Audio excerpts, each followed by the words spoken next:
하나님의 말씀 요한복음 12장 44절 되겠습니다. 예수께서 외쳐 이르시되 나를 믿는 자는 나를 믿는 것이 아니요 나를 보내신 이를 믿는 것이며 나를 보는 자는 나를 보내신 이를 보는 것이니라. 나는 빛으로 세상에 왔나니 무릇 나를 믿는 자로 어두움에 거하지 않게 하려 함이로라. 우선 46절까지 봉독해 드렸습니다. 요한복음은 예수께서 가지고 계신 인성과 신성을 함께 증거해서 그가 우리가 보기에는 참 인간이시고 그리고 근본은 참 하나님이신 그리스도이심을 소개하는 내용이 되겠습니다. 그래서 전반부 11장까지는 예수가 구속주여 참 생명과 빛으로 다가오신 육신을 입으신 그리스도이심을 증거해 주셨고, 후반부인 12장부터는 대속의 죽음으로 하나님의 영광을 드러내시고 아버지 하나님께로 다시 돌아가심으로써 그의 근본이 신성을 지니신 그리스도이심을 증거하고 있습니다. 지난간 12장 1절부터는요 6월절에 맞추어서 예수님이 예루살렘으로 입성을 하게 됩니다. 그럴 때 몇 가지 사건들이 있었는데요. 첫 번째 사건이 마리아가 예수의 머리에, 예수의 발에 했나요? 향유 한 옥합을 깨뜨렸습니다. 매우 비싼 향유인데 그것을 발에다가 사람이 보기에는 허비를 해버린 이런 모습이었습니다. 근데 예수님께서는 그것에 대한 의미를 가만두어라, 내 장사를 위한 것이다, 이렇게 말씀하셨어요. 바로 향유 사건을 통해서 당신이 이번에 예루살렘에 오시면 죽으실 것이라는 것을 암시해주고 있습니다. 그리고 예루살렘에 이제 입성하실 때는 어린 나귀를 타고 들어오셨어요. 그랬는데 어린아이들이 호산나 다윗의 자손이여, 하나님의 이름으로 오시는 이여 하면서 그가 평화의 왕이 되실 것을 찬양을 했어요. 바로 예수가 이번에 오시는 것은 평화의 왕으로서 참 평화를 주시기 위해서 오신다는 사실을 암시하고 있습니다. 그리고 예수 자신께서는 내가 하늘의 밀알처럼 땅에 떨어져 죽지만, 썩지만 그렇게 되면 많은 열매를 맺는 것처럼 이제 내가 그 땅에서 들리면 많은 사람을 내게로 이끌겠노라, 이렇게 말씀하셨어요. 그래서 이번에 예수님이 예루살렘에 오시면 그는 반드시 죽으실 것이고, 죽되 그냥 죽는 것이 아니라 십자가에 못 박혀 죽을 것이고, 십자가에 못 박혀 죽는 것이 그냥 죽음이 아니라 모든 택한 백성들의 구속을 위한 대속의 죽음이 되실 것을 예고해 주었습니다. 그리고 그것을 통해서, 이러한 사건들을 통해서 하나님의 영광을 드러내실 것이다. 그래서 아버지여, 기도를 그렇게 했죠. 아버지여 나를 영광스럽게 하옵소서. 그랬더니 하늘에서 음성이 들려오기를 내가 이미 영광스럽게 하였고 또 영광스럽게 하리라. 이번에 이 죽음이 대속의 죽음이면서 하나님의 영광을 드러내는 이 엄청난 대역사, 가장 큰 사건이 될 것을 예고해 주었습니다. 자, 이렇게 예수님께서 이번에 하실 일은 너무너무 엄청난 일이고 예수님의 사역 중에 가장 중요하고 가장 큰 그런 대속의 죽음 사건인데, 이걸 통해서 당신이 영광을 보이시겠다는데 육적 메시아를 꿈꾸던 사람들은 이해할 수가 없었습니다. 아니, 평화의 왕으로 오셨으면 우리를 로마의 압제에서부터 해방시켜서 우리를 정말 평화의 나라로 만들어줘야지, 죽는다니 이게 무슨 말인가? 죽는다는 건 너무 어이없지 않은가? 그래서 그리스도가 어떻게 그렇게 어이없이 죽을 수 있느냐? 우리를 그리스도라면, 진짜 그리스도라면 영원히 산다라고 성경이 되어 있는데, 영원히 살아계신 분이라고 되어 있는데, 그렇다면 이렇게 죽는다는 말은 우리가 믿을 수 없지 않느냐? 당신이 그렇게 어이없이 죽는다면 우리는 당신을 그리스도로 더 이상 인정 못하겠다, 이런 식으로 반응을 하면서 예수를 불신하고 떠나가 버리는 이런 현상들이 발생하기 시작했습니다. 그런 시점에 44절로부터 50절에 보니까 예수님께서 그들을 향해서 하시는 말씀입니다. 나를 믿는 자는 아버지를 믿는 것이라면서 나를 믿을 때 아버지께서 약속하신 그 영생이 너에게 있을 것이다.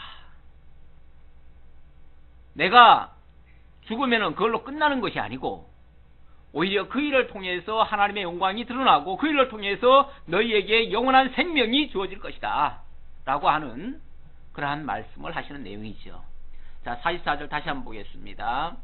예수께서 외쳐 이르시되 나를 믿는 자는 나를 믿는 것이 아니요 나를 믿는 자는 나를 믿는 것에 그치는 것이 아니요 그 말이죠. 예수를 안 믿는다는 얘기가 아니라 예수 믿는 것에서 그치는 것이 아니고 나를 보내신 이를 믿는 것이고 결국 예수를 믿는 것이 하나님이 보내셨으니까 결국 하나님을 믿는 것이고 나를 보는 자는 나를 보내신 이를 보는 것이니라. 결국 나를 통해서 너희가 하나님을 보고 하나님을 믿는 것이다. 결국 나와 하나님은 뭐다? 하나이시다. 나와 아버지는 하나이다. 결국 너희가 나를 믿는다는 것은 인간 예수를 믿는 데 끝나는 것이 아니고 결국 하나님 여호와를 믿는 것이고 하나님 여호와께서 너희에게 약속하신 그 모든 것이 믿는 자에게 다 임할 것이다 라고 하시는 말씀이 되는 것이죠. 자, 그러면서 그러면 내가 무엇 때문에 육신을 입고 이 땅에 왔는가 그거에 대한 설명을 다시 한번 설명을 하는 거예요. 물론 이거는 11장까지 수없이 얘기를 하시는 얘기예요. 근데 다시 한번 확인을 또 시켜주는 거죠. 나는 빛으로 세상에 왔나니 예수님께서 11장까지 계속해서 예수님이 구속주다, 참 빛이다, 생명의 떡이다, 양식이다 이런 식으로 말씀하셨죠. 그 말씀을 다시 한번 강조하는 거예요. 내가 육신을 입고 온 이유는 하나님인데 하나님이 왜 육신을 입고 왔느냐 하면 너에게 빛을 비춰주려고 온 거야. 너에게 생명 주려고 온 거야. 그 말이죠. 왜냐하면 하나님은 근본 영이시기 때문에 사람들에게 접근을 해도 사람들이 몰라요. 알 수가 없어요. 믿을 수도 없고요. 그래서 당신이 인간의 모습으로 인간이 알고 있는 상식선에서 인간이 깨달을 수 있도록 그렇게 역사를 하는 거예요. 47절 봅시다. 사람이 내 말을 듣고 지키지 아니할지라도 내가 그를 심판하지 아니하노라. 내가 온 것은 세상을 심판하려 함이 아니요 세상을 구원하려 함이로라. 이게 참 특이한 말씀이 있죠. 사람이 내 말을 듣고 지키지 아니할지라도 내가 그를 심판하지 아니하노라. 방금 나를 믿는 자는 나를 믿는 것이 아니요 내 아버지를 믿는 것이다. 결국 나 믿으라 그 얘기죠. 그래 놓고 사람이 나를 믿지 아니할지라도 내가 심판하지 않겠다. 그럼 안 믿어도 된다는 얘기인가요? 믿지 말라는 얘기인가요? 그게 아니죠. 예수님의 초림의 목적이 심판하러 왔다는 게 아니라 그 말이에요. 예수님이 초림 오셨을 때에 구원하러 오셨지 심판하러 오셨습니까? 초림의 목적이 구원에 초점이 맞춰져 있다 그런 뜻이에요. 그러니까 내가 이렇게 온 것은 너희를 심판하러 온 게 아니고 너희로 하여금 믿어 영생에 이르게 하려고, 다시 말하면 구원을 주려고 왔다. 그러니까 너희가 설령 믿지 않는다 할지라도 내가 지금 당장 너희를 심판하지 않는다 그런 뜻이죠. 그런 뜻인데 이 말은 여기서 끝나는 게 아니고요. 사실은 이 다음에 예수님 다시 오실 겁니다. 다시 오실 때는 그때는 심판하러 오겠다 그 뜻이에요. 결국 그 말이 함축된 말이에요. 예수님의 초림의 목적은 구원하시러 오셨고 재림의 목적은 심판하러 오시는 거예요. 그걸 지금 구분해서 이야기를 하시느라고 그 말씀을 하시는 거죠. 그래서 내가 온 것은, 이게 초림하신 것은 그 말이에요. 세상을 심판하려 함이 아니요 세상을 구원하려 함이로라. 그런데 48절에 보면 나를 저버리고 내 말을 받지 아니하는 자를 심판할 리가 있으니 곧 내가 한 그 말이 마지막 날에 그를 심판하리라. 심판이 아예 없다는 게 아니고 그 심판은 언제 있다고요? 마지막 날에. 마지막 날은 예수님 재림의 날 아닙니까? 결국 예수님의 재림의 날에는 심판할 건데 그때는 무엇으로 심판할 거냐? 무슨 근거로 심판할 거냐? 내가 한 그 말을 가지고 심판할 거다 그 말이에요. 예수님이 지금까지 초림에 오셔서 당신이 그리스도이심을 소개하시고 당신을 통해서 영생이 주어질 것을, 그리고 당신이 대속의 죽음 죽으실 것을 다 알려주었어요. 다 보여주었고 다 들려주었어요. 그런데도 믿지 아니하고 듣지 아니하고 깨닫지 못하면 결국 지금 당장은 심판이 안 되겠지만 언제 심판이 되어져요? 마지막 날에 예수님 다시 오실 때는 이번에 일러준 이 말씀 가지고 이것에 근거해서 너희들을 심판할 거다. 그러면 그걸 누가 심판할 거냐? 성령이 너희들에게 그 말씀을 기억나게 하고 깨닫게 하고 생각나게 해가지고 그것에 그 근거해서 예수님 분명히 이렇게 말씀하지 않았느냐? 분명히 예수를 통해서 구원된다고 하지 않았느냐? 근데 너희들 안 믿었지? 그 두 말 할 수 없잖아요. 결국 그것이 너희들의 심판거리가 될 것이다. 심판의 근거가 될 것이다. 이런 뜻이에요. 49절입니다. 자, 그러면서 당신의 말, 당신이 지금 하고 있는 이 말씀, 이 말은 내가 내 자의로 말한 것이 아니요 나를 보내신 아버지께서 내가 말할 것과 이룰 것을 친히 명령하여 주셨으니, 자, 내가 지금 이렇게 말을 한다고 해가지고 내가 지금 뭐 내 감정 가지고 너희들에게 협박하는 얘기가 아니다. 내 감정 따라서 너희들에게 즉석에서 지금 하는 말이 아니다.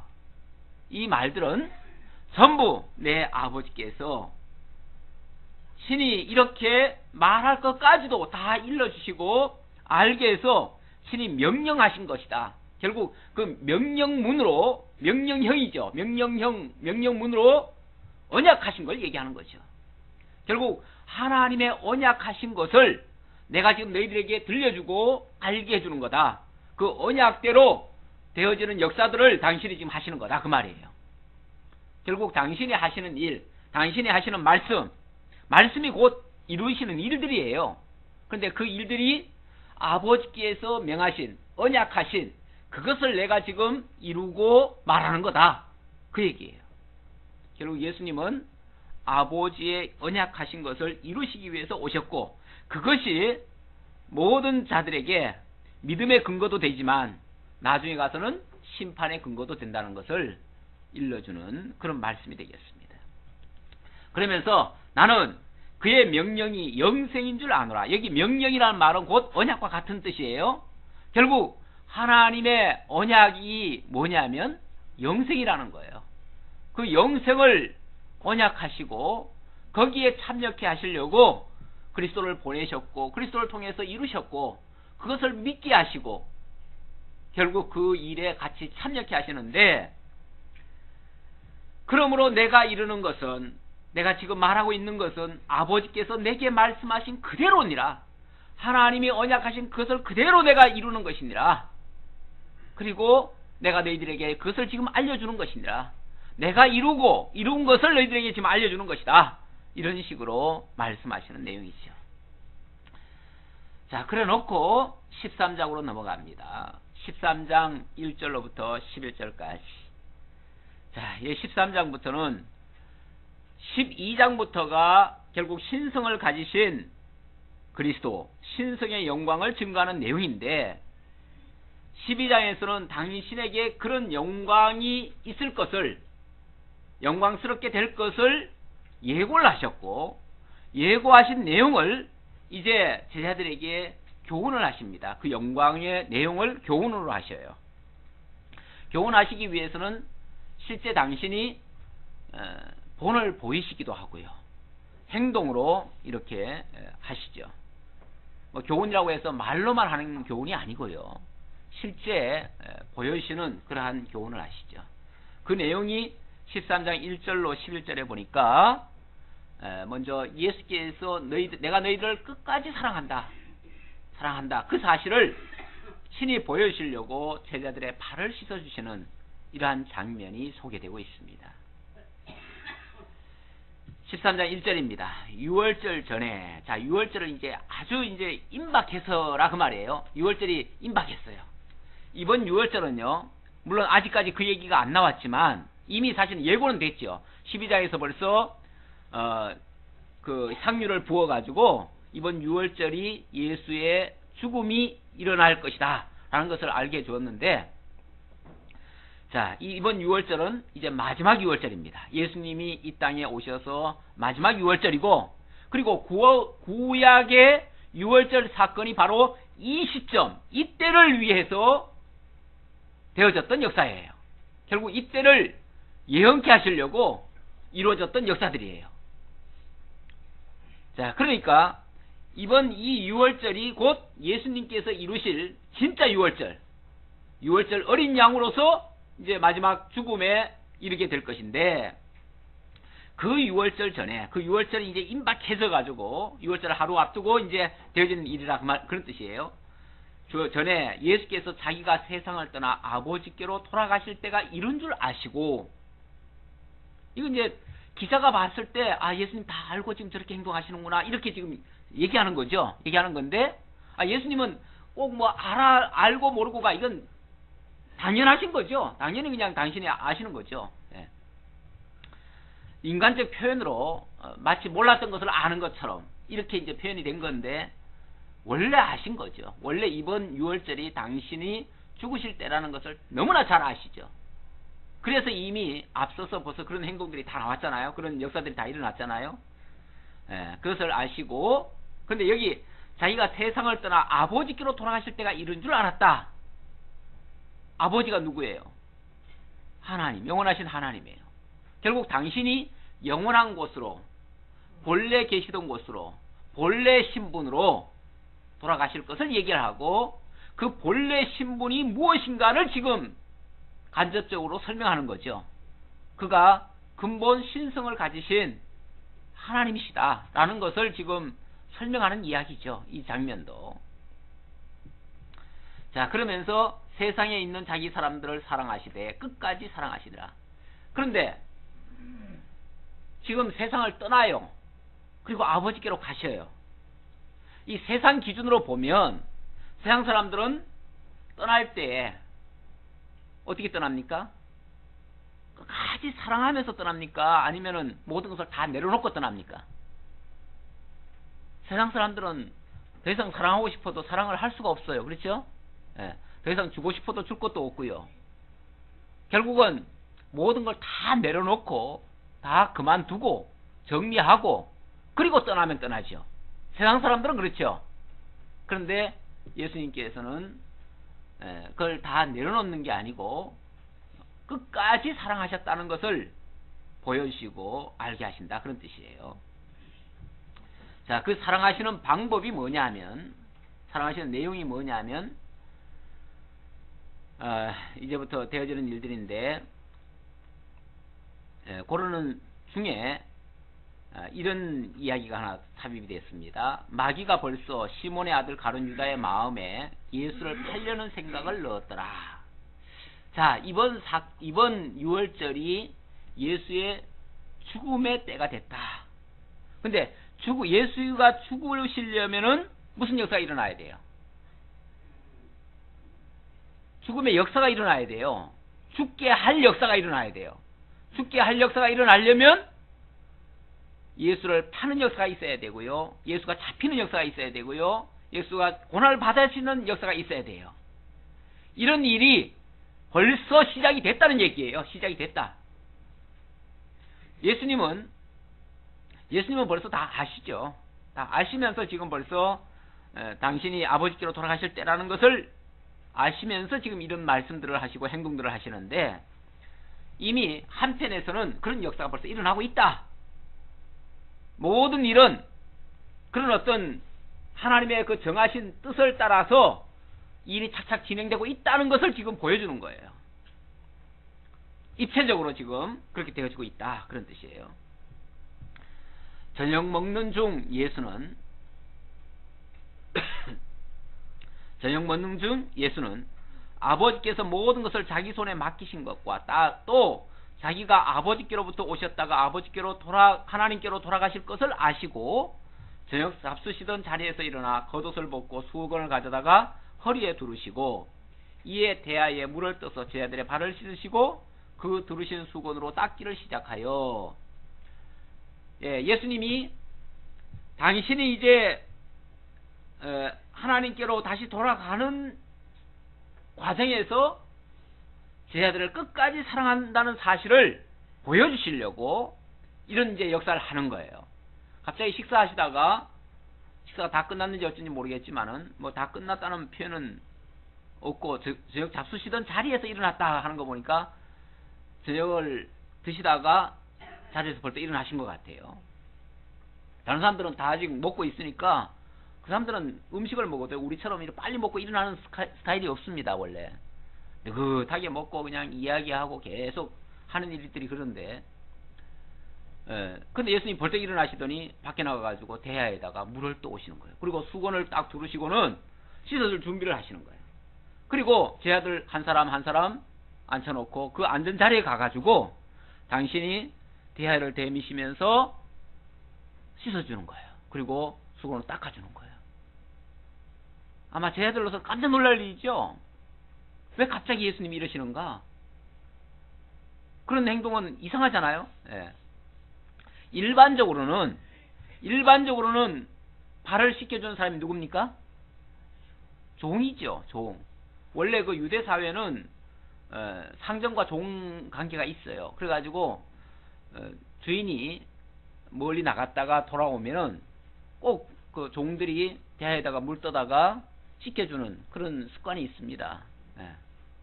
그러니까 그거는 하나의 종들이 해야 될 일인데 예수님이 친히 종처럼 제자들에게 그런 행동을 하시는 거예요. 너무 놀랬지요. 너무 놀래가지고 베드로가 6절에 이렇게 말합니다. 시몬 베드로에게 이르시니, 이제 시몬 베드로를 해주려고 하는 그 순간에 베드로가 하는 말입니다. 이르되 주여 주께서 내 발을 씻으시나이까? 예수께서 대답하여 이르시되 내가 하는 것을 네가 지금은 알지 못하나 이후에는 알리라. 지금 무슨 뜻으로 이렇게 하는지 네가 지금 잘 모르고 왜 이걸 하냐고 이렇게 지금 묻는데 조금 있으면은 알게 될 것이다. 이렇게 이제 이야기를 해주는 거예요. 그랬더니 베드로가 내 발을 절대로 씻지 못하시리이다. 내 발 절대 씻을 수 없습니다. 이게 말이 됩니까? 씻어드리면 제가 씻어드려야지 어떻게 주님이 내 발을 씻을 수가 있습니까? 이건 있을 수가 없습니다. 절대로 내 발 못 씻습니다 하고서 씻지 말라는 거예요. 그리고 완전히 발을 빼려고 하는 거예요. 그러니까 예수께서 대답하시되 내가 너를 씻어주지 아니하면 네가 나와 상관이 없느니라. 아주 중요한 말씀이죠. 내가 너를 씻겨주지 않으면 너와 나는 아무 상관없는 자다. 자, 이 말에 또 충격을 받았지요. 또 충격을 받아가지고 그렇게 중요한 일입니까? 그렇다면 아예 제 몸까지 다 씻어주십시오. 제 머리와 온 몸까지 다 씻어달라고 이렇게 이제 얘기를 합니다. 시몬 베드로가 이르되 주여 내 발뿐 아니라 손과 머리도 씻어 주옵소서.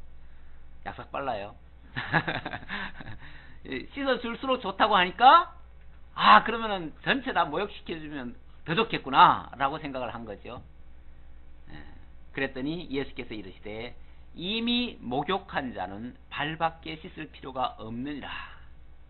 온몸이 깨끗하니라. 너희가 깨끗하나 다는 아니니라. 참 예수님 알쏭달쏭한 말씀 하십니다. 베드로가, 이 단순 무식한 베드로가 생각하기는 그렇게 쉽게 이해가 되지 않는 말일 수 있어요. 베드로가 생각할 때 씻어주면 좋다. 그리고 씻어주는 것이 나와 너의 상관이 있는 일이다 라고 하니까 그럼 손과 그냥 머리까지 다 씻어주십시오. 아예 온몸 다 씻어주십시오 라고 했더니 또 예수님 말씀은 그럴 필요 없다. 너는 이미 모욕한 자다. 모욕한 자는 몸은 이미 깨끗한 거죠. 기본적으로 깨끗한데 뭐만 더럽혀진 거예요? 발, 특히 이제 발이에요. 물론 손발 다 될 수 있지만 특히 발이 그 중동 지방에는 원래 그 먼지가 많아요. 사막 지역이고. 그러니까 걸어 다니면은 먼지가 그냥 발에 이렇게 앉아요. 그러니까 항상 집에 들어오면은 발부터 씻어야 돼요. 그러니까 몸이야 뭐 목욕 한번 했으면은 뭐 맨날 씻을 필요가 없지만 발은 매일 안 씻으면 안 돼요. 매일 씻어야 돼요.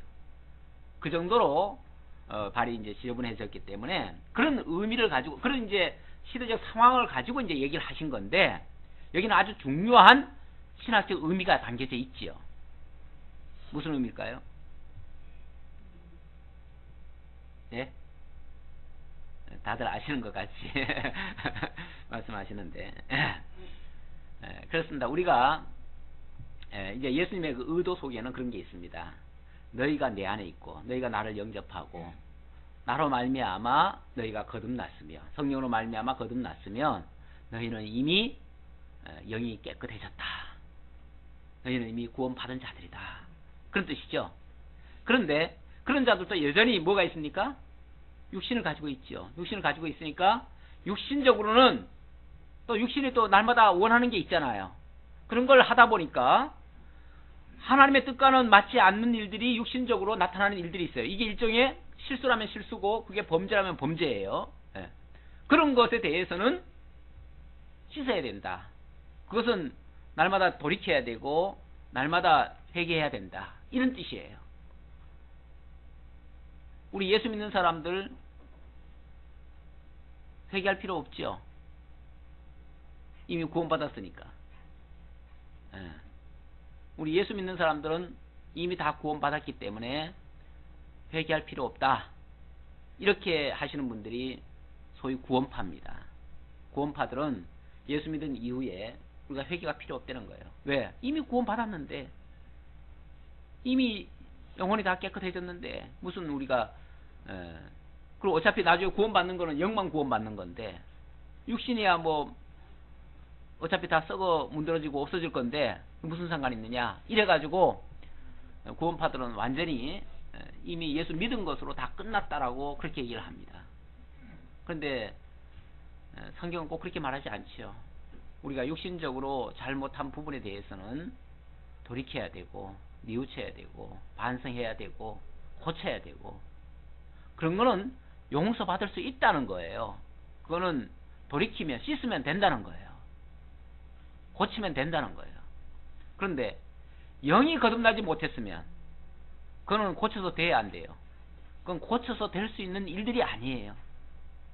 그런 의미에서 이미 예수를 믿는 자들은 예수를 영접했다면 이미 몸은 깨끗해졌다. 그건 영이 이미 살아났다. 그런 뜻이에요. 온몸이 깨끗하니라. 그러나 다는 아니니라 라고 얘기를 했어요. 너희들 중에 나를 믿고 온몸이 깨끗해진 자가 있다. 그런데 다는 아니다. 그 중에 하나는 아닐 수 있다. 그런 뜻으로 얘기를 한 거예요. 그 하나가 누구예요? 11절에 보니까 이는 자기를 팔자가 누구인지 아심이라. 그러므로 다는 깨끗하지 아니하다 하시니라. 그러니까 예수님의 일거수일투족, 예수님의 그 행동 한 가지는요, 많은 의미를 지금 내포하고 있어요. 많은 의미를 지금 함축하고 있어가지고 그거는 행동을 통해서 예수님이 많은 교훈을 하시는 거예요. 지금 그렇죠? 당신의 죽으실 것과 당신을 믿는 자들에게 어떤 구원이 있을 것과 믿지 않는 자들이 누구인 것과 또 믿지 않는 자들에게는 어떤 심판이 있을 것과 지금 이런 것들을 지금 함축해서 이런 사건을 통해서 지금 다 설명하고 있는 거예요. 지금 그런 의미에서 예수님이 교훈하신다, 영광을 교훈하신다 라고 지금 설명을 하고 있는 거예요. 자, 여기에 다는 깨끗하지 않다. 그건 바로 누군가 예수를 믿지 아니하는 자가 있고 그 중에 그가 예수를 팔 것을 예수님이 알고 그 말씀을 하신 거예요.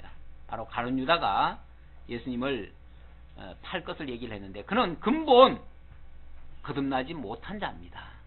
거듭나지 못했기 때문에 거듭나지 못했다는 것은 여전히 사단 아래 지배받고 있고 사단의 조종을 따라서 결국 예수를 파는 일에 쓰임 받게 될 것이라고 하는 그런 예고의 말씀이 되겠습니다. 자, 그래 놓고 12절로부터 17절까지 그들의 발을 씻으신 후에 옷을 입으시고 다시 앉아 그들에게 이르시되, 자, 이제 모든 이렇게 하시는 일은 끝났어요. 다 해놓고, 그리고 나서 예수님이 조용히 그들에게 이제 설명을 하시는 거죠. 설명을 하시면서 당부하시는 그런 말씀인데, 당신이 주요 그리고 선생님으로서 친히 본을 보여주었으니 너희도 서로 사랑하라고 하는 그런 교훈의 말씀이 되겠습니다. 자, 그들의 발을 씻은 후에 옷을 입으시고 다시 앉아 그들에게 이르시되, 내가 너희에게 행한 것을 너희가 아느냐?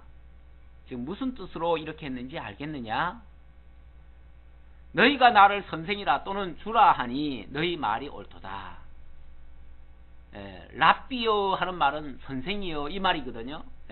예수님을 부를 때에 랍비라고 부를 때도 있고 또 주라고도 부를 때도 있었습니다. 그래서 너희가 나를 주라 또는 선생이라 부르는데 그 말이 틀린 말이 아니다. 다 맞는 말이다. 자, 선생이고 주라면은 뭘 하는 자입니까? 당연히 앞장선 자고, 원래 선생이란 말 자체가 앞선 사람이란 뜻이에요. 앞장선 사람이고, 자, 그렇다면 너희에게 본을 보이고 너희들에게 지금 교훈하는 입장에 서 있는데, 내가 지금 선생으로서 주로서 너에게 이런 행동을 했다는 것은 너희로 하여금 이렇게 하라고 하는 뜻이다 라는 것을 지금 말씀하는 거죠. 그러면서 내가 주와 또는 선생이 되어 너희의 발을 씻었으니 너희도 서로 발을 씻어주는 것이 옳으니라. 선생도 주도 오히려 종의 위치에 서서 낮은 자리에 내려가서 오히려 섬기는 것처럼 너희들의 발을 씻어줬는데 너희들도 마땅히 그렇게 해야 되지 않겠느냐라고 하는 그런 교훈이 담겨져 있는 거죠. 자, 그러면서 내가 너희에게 행한 것 같이 너희도 행하게 하려 본을 보였노라. 이게 본입니다. 예수님이 친히 본을 보여주시려고 그렇게 하신 것이다. 그러면서 내가 진실로 진실로 너희에게 이르노니 종이 주인보다 크지 못하고 보냄을 받은 자가 보낸 자보다 크지 못하나니 너희가 이것을 알고 행하면 복이 있으리라. 알고 행하면 복이 있다. 아무것도 모르고 우리가 무슨 일을 하는데 모르고 하는 일도 있죠. 모르고 그냥 좋을 것이다 막연히 생각하고 그렇게 하는 일들이, 세상 일들은 사실 그런 일들이 너무너무 많습니다. 근데 그런 일들이 진짜 복과 연결되지는 않을 수도 있다, 그런 뜻이에요. 그런데 지금 이 일들은 그리스도께서 우리를 위해서 이렇게 희생하셨다는 사실을 기억하고 그것 때문에 우리가 이런 일을 하게 된다면 정말 복 있는 일이고 하나님의 언약하신 그 복이 너에게 임할 것이다, 이루어질 것이다, 그런 뜻으로 이야기를 한 거죠.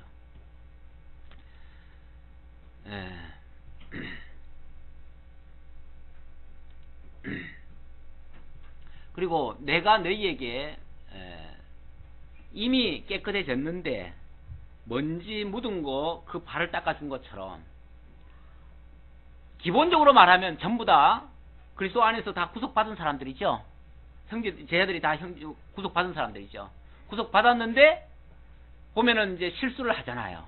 구속받았지만은 실수하는 사람들이 많아요. 여전히 육신이 죄 아래 있기 때문에 육신의 욕심을 따라서 뭘 하다 보면 결국은 죄를 짓기 마련이에요. 그것 때문에 결국은 제자들 간에도 서로 불협화음이 일어나거든요. 당장 예수님 이제 죽게 되어지면요, 그거 가지고도 그 원인과 거기에 연루된 것 때문에도 제자들끼리 서로 불신이 일어나고요, 서로 사실은 덮어주고 용서해주는 게 아니고요, 서로 막 헐뜯고 서로 미워하고 니 때문이다 너 때문이다 해가지고 서로 막 상처가 되는 경우가 많아요. 이런 것들을 예수님께서 미리 그런 거 다 허물이야, 쉽게 말하면 다 허물이야. 근본적으로 다 용서받은 사람들이고 다 하나님의 나라 백성들이야. 다 함께 주의 자녀들이야. 그러니까 뭐 하라는 거예요? 용서 못할 게 없다는 거죠. 근본적인 게 다 용서받았는데 용서 못 받을 게 뭐가 있어요? 용서 못 해줄 게 뭐가 있어요? 이게 이제 더 확대되어지면 오늘 우리도 마찬가지죠. 우리가 그리스도 안에서 누가 실수를 하고 범죄했다고 해도 용서 못 받을 죄는 하나도 없습니다. 내가 이런 죄는 도저히 용서할 수 없어. 다른 건 다 참아도 이거는 도저히 못 참아. 그런 게 어디 있어요? 그런 게 어디 있겠냐고요. 지금 예수님의 제자들, 그 예수님 주와 선생이신 그분이 지금 죽어지는데도 용서 못할 일이 없어요. 그런데 뭘 용서를 못하겠어요? 어찌 보면 지금 여기 이제 가룟 유다가 이제 결정적으로는 그는 뭐 근본이 깨끗하지 않은 사람이고 근본이 그는 뭐 이미 심판받아 마땅한 사람이지만 그 사람을 빼고라도요. 나머지 제자들은 그럼 다 잘했는가? 그렇지 않아요. 나머지 제자들도 실수투성이에요. 당장 베드로가 예수를 3번 부인합니다. 뿐만 아니라요.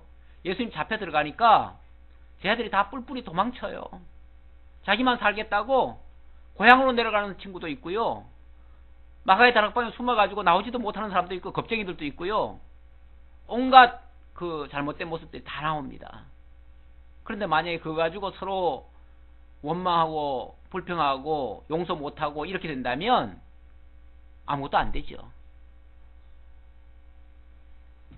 그런 측면에서도 너희가 이미 용서 다 받은 사람들이고 그는 근본적으로 용서 못할 이유가 없다. 그러니까 다 용서해줘라. 이런 뜻으로 이제 예수님이 설명하신 거예요.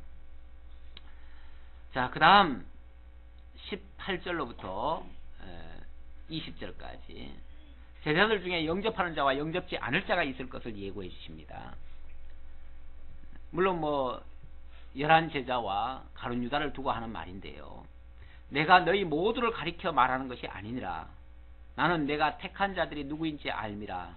그러나 내 떡을 먹는 자가 내게 발꿈치를 들었다 한 성경을 응하게 하려는 것이니라.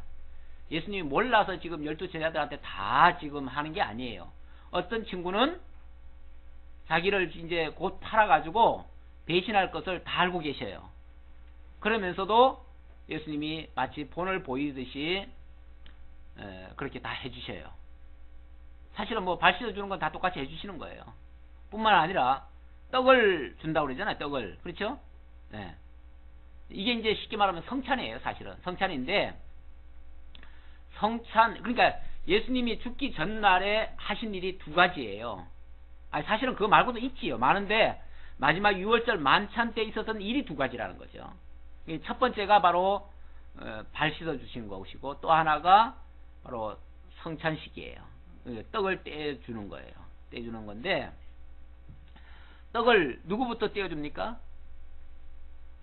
네. 사실은 가룟 유다한테 먼저 떼어줘요. 네. 그거하고는 안 맞겠죠. 미운 놈 떡 하나 더 주라는 말하고는 안 맞겠죠. 그거는 상관없는 얘기겠지만 자관 가룟 유다에게 떡을 떼어줘요. 친히 당신이 떼어줘요. 그러면서 그걸 요한에게 또 알게 해요. 내가 떡을 떼어주는 자가 나를 팔 자다. 이렇게 또 알려줘요. 예수님은 다 알고 하시는 거예요. 다 알고. 근데 사람들은 모르죠. 모르니까 지멋대로 해석하고 자기 마음대로 오해도 하고 그렇게 하죠. 내가 너희 모두를 가리켜 말하는 것이 아니라 자, 내가 택한 자가 누구고 내가 내 떡을 먹는 자가 발꿈치를 들었다 한 성경을 응하게 하는 것이다. 근데 왜 떡을 주냐 하면 이 성경이 이루려고 그렇게 한다 그 말이에요.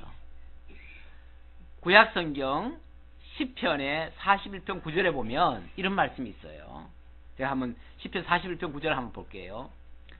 내가 신뢰하여 내 떡을 나눠 먹던 나의 가까운 친구도 나를 대적하여 그의 발꿈치를 들었나이다. 이런 말씀이 있어요. 그러니까 예수님과 가장 가까이에 있던 친구라 불리어지던 그가 예수님께로부터 떡을 나눠 먹고 받고 먹던 그 친구가 뭘 할 거다? 발꿈치를 들 것이다. 대적할 것이다. 예수님을 밀고 해가지고 결국은 죽게 할 것이다 라는 그런 예언의 말씀이 시편에 있어요. 있는데 그 말씀이 이루어지게 하려니까 예수님이 떡을 주시는 거죠. 그래서 예수님이 그 떡을 이렇게 예수님이 떼어서 주고 그걸 또 요한에게 보여주죠. 요한에게 미리 알게 하죠. 왜요? 요한이 알아야 그 요한이 이 기록을 할 거 아니에요. 그렇죠? 이 요한 기자 아니에요. 사도 요한이 그 사실을 알고 그렇게 떡을 떼어줬는데 그것이 구약 성경 이루려고 하는 일이다라는 걸 알아야 이 성경에 기록해가지고 그가 바로 누구다? 예언되어진 가룟 유다, 바로 예수를 배신할 자다라는 걸 알지요. 그러니까 뭐 예수님이 뭐 떡 올리려고 그 얘기한 게 아니고요. 성경을 이루기 위해서 성경에 되어진 대로 되어지게 했다는 것을 알게 하시려고, 결국 성경이 이루시려고 예수님이 이렇게 행동하신 거다 그 말이에요. 얼마나 빈틈없습니까?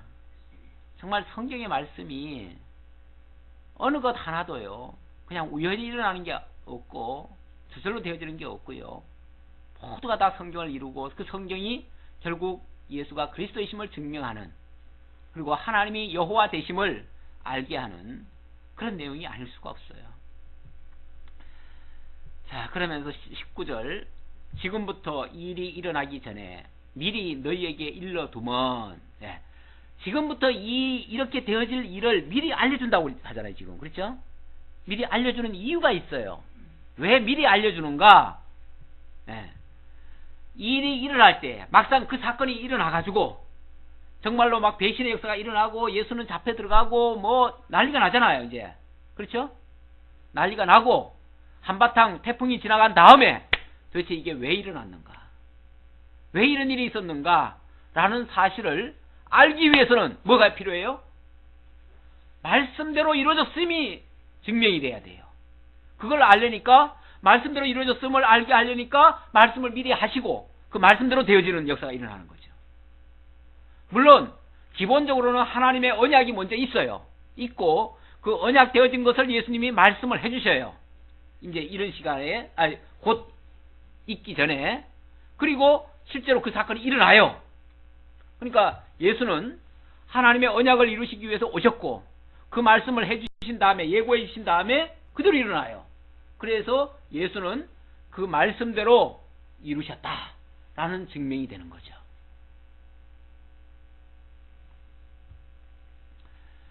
자, 그러면서 20절 다시 한번 강조합니다. 내가 진실로 진실로 너에게 이르노니 내가 보낸 자를 영접하는 자는 나를 영접하는 것이요 나를 영접하는 자는 나를 보내신 이를 영접하는 것이니라. 오늘 말씀 서두에 예수를 믿는 자는 나를 믿는 것이 아니고 아버지를 믿는 것이고 또 아버지께서 명하신 영생이 있게 될 것이다, 이 말씀을 하셨는데, 이제 예수님께서 이제 제자들을 이제 보내실 겁니다. 그런 제자들을 결국은 통해서 나를 믿고, 결국 나를 믿는다는 것이 결국 아버지를 믿는 것이고, 그렇게 되어지면은 결국 이루어진 이 언약의 말씀들이 다 임할 것이고, 그것이 너희들에게 복으로 임할 것이다, 영생이 복으로 임할 것이다 라는 것을 다시 한번 강조하는 그러한 말씀이죠.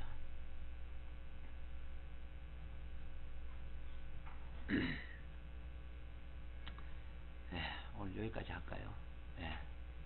오늘 말씀에서도 보니까 하나님의 말씀 너무 빈틈이 없어요. 언약하시고 그 언약하신 것을 임박해서 다시 예고해 주시고, 예고해 주신 그대로 역사가 이루어져서 예수가 바로 하나님의 보내신 자 그리스도이심을 증명하고, 또 그 그리스도가 보내신 자들이 바로 예수님의 제자인 것을 알게 하고, 예수님이 본을 보이신 것을 또 제자들이 그렇게 또 사랑의 실천을 보이게 하시고, 또 그 사랑이 오늘 우리에게까지, 우리도 형제를 사랑하지 않을 수 없는, 그러니까 사랑, 말이 되나요? 말이 꼬이는 것 같은데, 사랑할 수밖에 없는 그런 결과가 되어지도록 그렇게 하셨는데, 그렇게 사랑할 수밖에 없는 이유는 근본 하나님이 우리를 깨끗하게 하셨고 몸을 전체를 다 깨끗하게 했다고 그랬잖아요. 깨끗하게 하셨고, 그리고 이제 허물만 우리에게 있는 것인데, 우리가 깨끗함을 입었으니까 또 우리도 허물 있는 자들을 용서할 수 있는 그런, 이제 결국 이 뭐 물이 넘치면은 아래까지 영향을 주듯이 그리스도의 그 사랑이 결국 우리에게 넘쳐서 그 사랑이 또 우리들로 하여금 또 증거할 수 있도록 이렇게 하는 역사가 계속 이어지도록 역사를 하셨습니다. 오늘 여기까지를 말씀 보고요. 참 이런 복 있는 일에, 이 정말 하나님을 사랑하고 그리스도를 믿는 그 일 속에 우리를 참여케 하신 그 은혜 너무나 감사합니다. 이러한 감사한 마음 가지시고 오늘 말씀 마치도록 하겠습니다. 기도하겠습니다. 아버지 하나님 감사합니다. 우리에게 너무나 소중한 진리를 알게 하셨습니다. 생명의 근원 되시는 주님께서 하나님의 언약을 이루시고 하나님이 약속하신 그 영생을 우리에게 주시기 위해서 이 모든 사역 영광스럽게 이루어내신 것 너무 감사합니다. 그것을 깨달은 제자들이 이제 서로 사랑하라는 이 교훈을 받았습니다. 주님께로부터 근원적인 사랑을 입고 깨끗함을 입은 제자들이 어찌 하나님의 택한 백성들을 향해서 사랑을 베풀지 않을 수 있겠습니까? 하나님의 그 사랑이 오늘 우리에게까지 임하여서 우리가 그 사랑으로 말미암아 영이 거듭나고 이제 하나님의 자녀로서 살게 되었습니다. 이 복을 받은 우리들이 어찌 형제들의 허물을 용서하지 못하겠습니까? 서로 용납하고 서로 돕고 사랑할 수 있는 우리 모두가 될 수 있도록 함께 해 주옵소서. 예수님의 이름으로 기도하옵나이다.